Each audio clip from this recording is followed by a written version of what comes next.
Okay, now once you have your black and white logo and you're happy with it, now we want to do the color version. And we're going to keep the color really simple. Remember, logo design is all about it being clear, direct, and versatile. So my black and white doesn't want to have a lot of middle grays or complications, because if it's printed on a fax machine or a laser printer, it's going to be just black and white like this. Now for adding color, I simply want to define certain things. Like I could take this circle and I can choose maybe that I want a fill background behind everything there. So I can paint that in.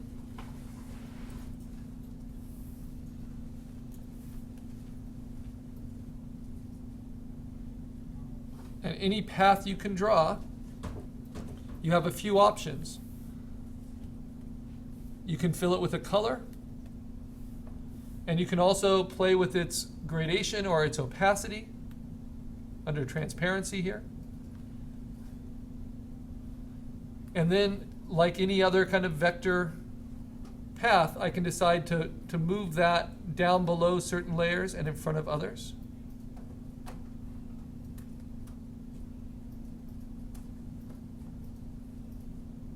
Like that.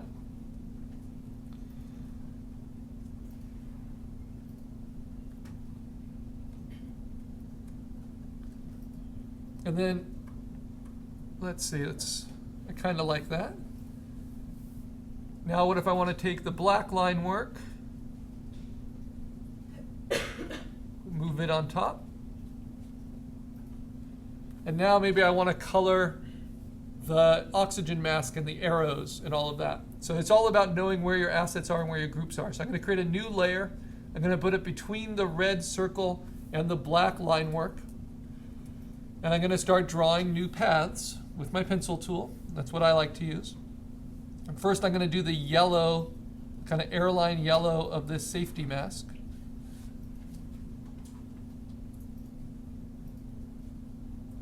Remember, it's just like cutting out paper, so I do the basic shape first. And I can do more and more detail as I want. But for a logo, you don't need it to be too crazy. I don't want a stroke, I just want to fill. And then I can pick the color of that fill. I always start with web colors, because they'll show up online very clearly. And it's a nice place to kind of modify from.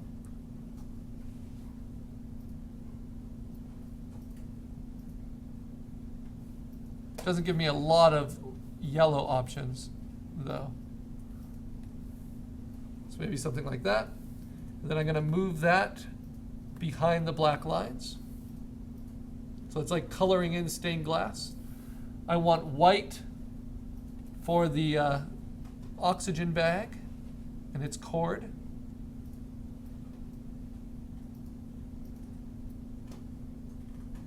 Yeah. Making a very muddy shape here. Just to get me started, it's like the toddler cutting out.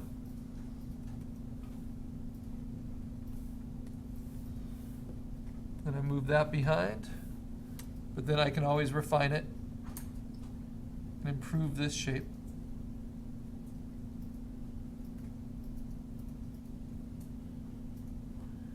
And then I just want bright red for the arrows.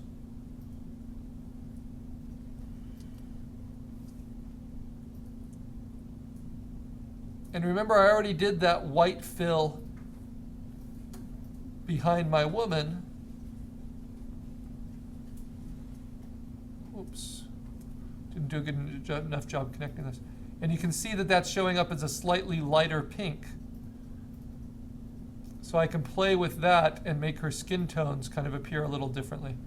But I don't want it too complicated. This isn't digital coloring. We're going to be doing that later. Illustrator is best served for kind of simple color solutions, or is best used for that purpose. Okay, now the arrows, same thing, just a new layer. Draw inside. Come on, where am I?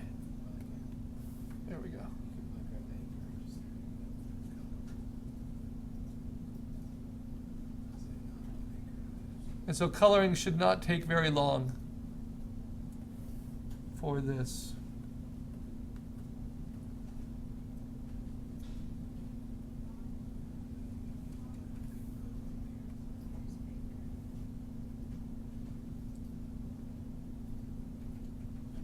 And I'm not trying to be too exact, I'm just trying to get it under. And then I'm going to fill it with the color of my choice. And I like really kind of orangish red arrows. Then I drag them under. And then just one more.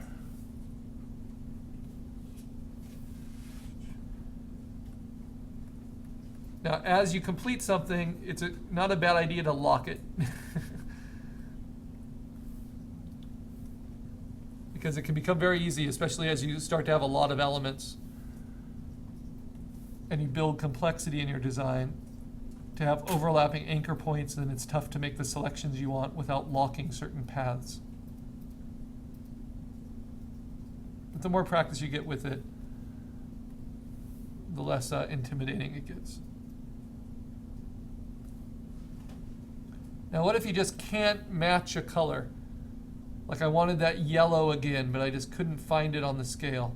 Well, then that's where the dropper tool comes in. So if I wanted, a dot on her forehead and I wanted to match that yellow perfectly, I could use the dropper tool. I have my path selected, and then I just click on the color I want to match. Or even the transparency I want to match. And it will do that for me.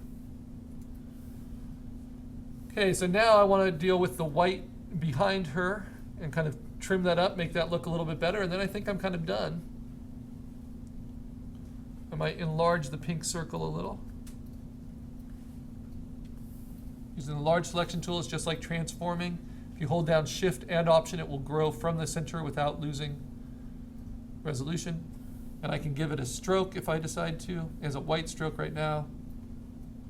I can make that a strong black stroke. But it's going to be at a lower opacity.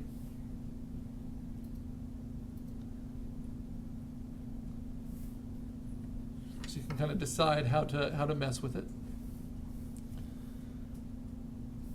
Let's see, it might be nice to have that gray as the kind of the cloud behind her, and just the red being the explosion. So there's simple graphic ways I can make this work. Okay, going to my layers. Now I want to find the white layer behind her. I think it's this. Well, that's one of them. Oh yeah, I did it in two. But this one looks like the one that's going to help the most.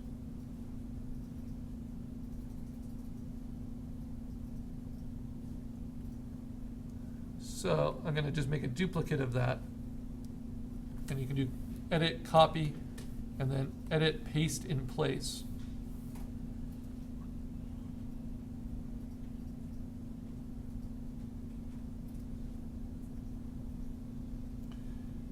And I can try filling that with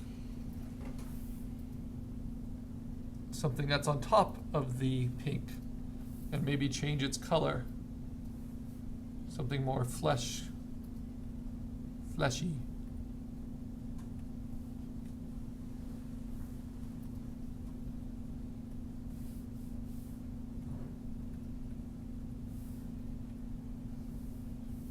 Odd. Or a gradation. Actually, that might be the nice way to approach it. Change the angle.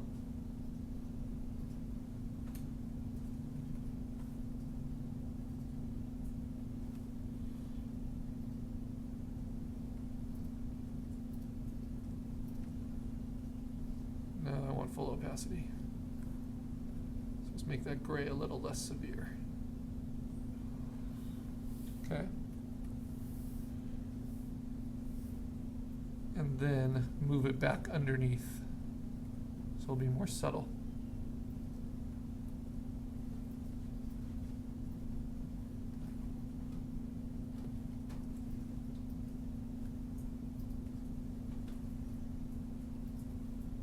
So lots of ways you can play with color. It takes some thoughtful management. And so it's not something that should just be thrown in without any thought. But as you start to play with it, you'll understand the parameters of it pretty well. Okay, so I'm going to save this as my color version. Save as, first an AI file.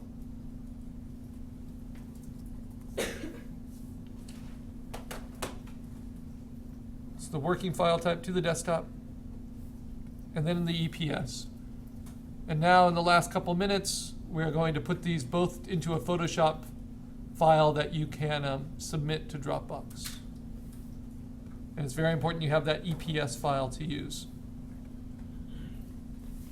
Okay, so now I'm getting out of Illustrator.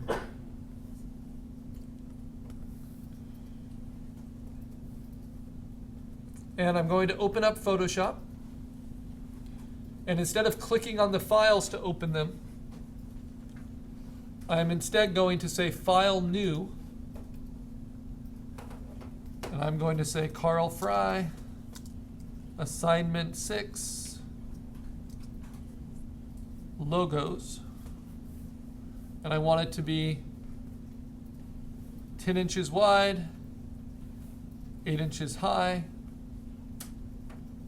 350 pixels per inch, RGB color.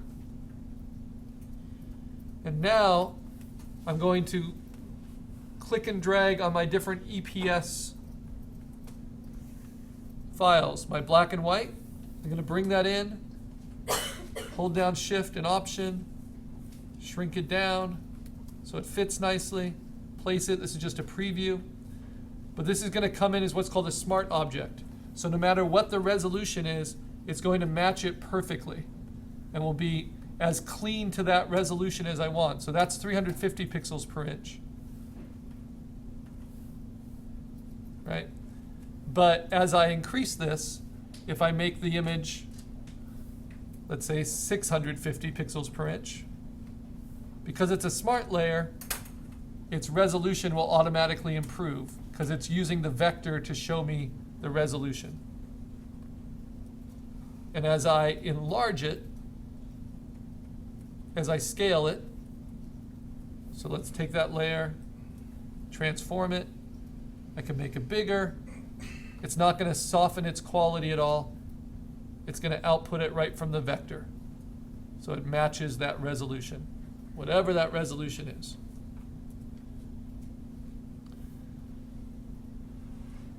And actually, I've changed my mind. I'm going to make the image vertical instead of horizontal.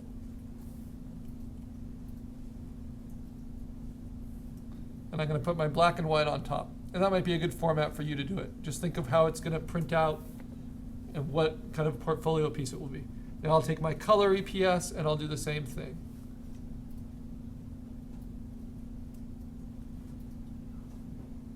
And I'll place them together on the same sheet. Now you can use your grid and you can do what you can to line them up. They're separate layers.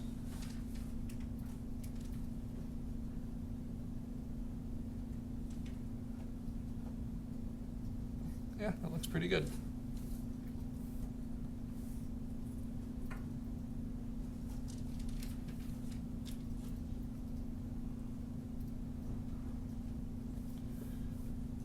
And then you're going to save that as your PSD. And then you're going to save that. That PSD is what you'll print off of as your JPEG. And that's what you'll upload to PhotoBucket, along with your sketches.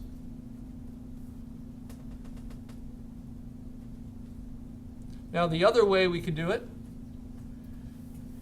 is if we want it just to show without any background, we can always save it as a PNG. But we're still learning, so especially our black and white logos might not look great that way, because you'll see that my whites aren't as perfectly cut out as they could be, right? I still have whites there and whites there. So that means when you see them as a PNG onto the desktop, you'll see those cutouts and where they didn't work. But that just shows you where you could improve your vector. All right.